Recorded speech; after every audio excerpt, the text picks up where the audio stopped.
Judge Ludig, thank you as well for being here with us today. You issued a very important statement earlier today, which I urge all Americans to read. And I'd like to ask you, Judge, about one of the sentences in your statement and ask if you could explain to us the significance of it. You say, had the Vice President of the United States obeyed the President of the United States, America would immediately have been plunged into what would have been tantamount to a revolution within a paralyzing constitutional crisis. Could you elaborate on that for us, Judge?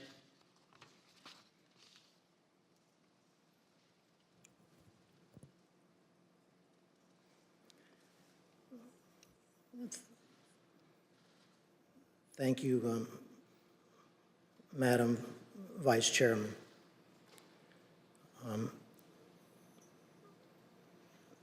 That passage in my statement this morning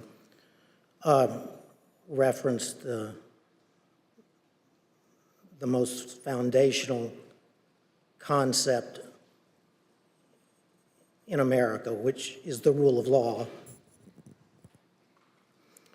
Thus, as I interpret your question, you are asking about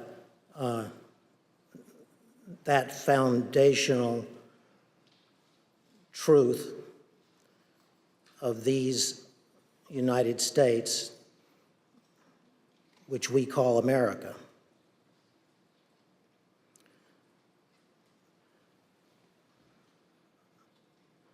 The foundational truth is the rule of law.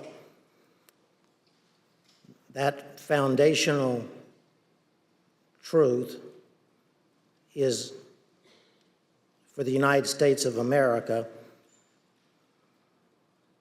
the profound truth. But it's not merely the profound truth for the United States. It's also the simple truth, the simple foundational truth of the American Republic. Thus, in my view, the hearings being conducted by this select committee are examining that profound truth,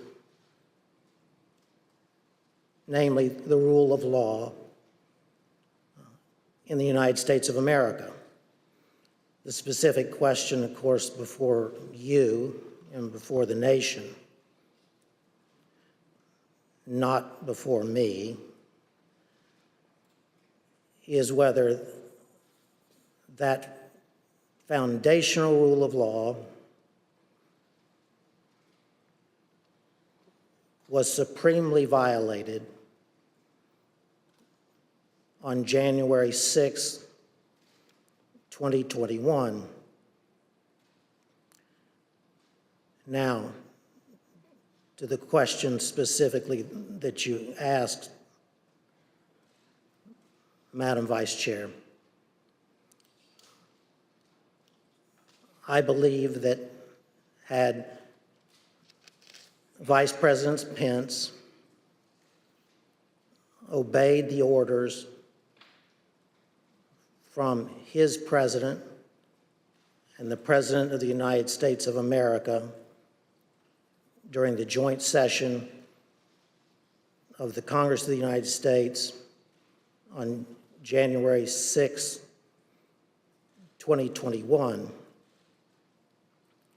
and declared Donald Trump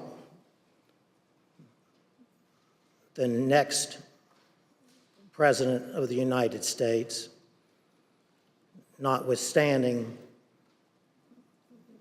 that then President Trump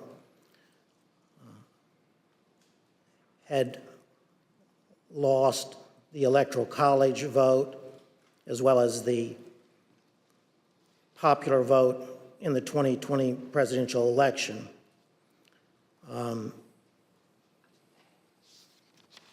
That declaration of Donald Trump as the next president would have plunged America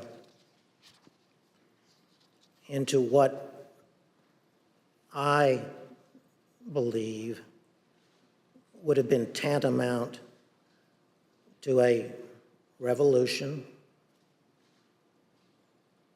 within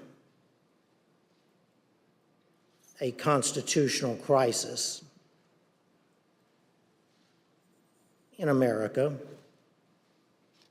which in my view, and I'm only one man, would have been the first constitutional crisis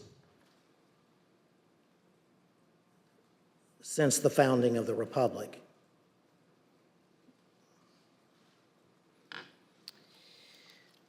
Thank you very much, Judge, for your solemn attention to these issues and for your appearance here today.